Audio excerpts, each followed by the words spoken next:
Hi everyone, in front of me I've got Nubia Flip and let me share with you how to change date and time on this device.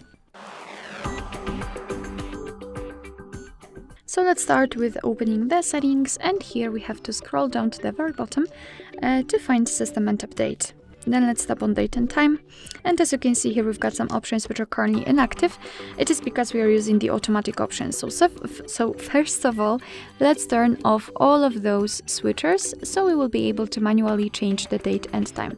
Let's tap on date first of all. All you have to do is to scroll to find the perfect date you want to set and confirm it with OK. The same situation with the time. Let's tap on OK. Here we've got the time zone. Let's simply tap on this option, choose region, and here we've got all time zones from which we can choose. So find yours and tap on it, and it will be immediately applied. Here the time format, so you can use either 12-hour format, which is currently applied, or 24-hour one just by using this switcher. So basically this is the whole customization in this device. All we have to do to get back to all previous settings, if you want to of course, is to simply tap on those switchers right here. Alright, so that will be all. Thank you so much for watching. I hope that this video was helpful, and if it was, please hit the subscribe button and leave the thumbs up.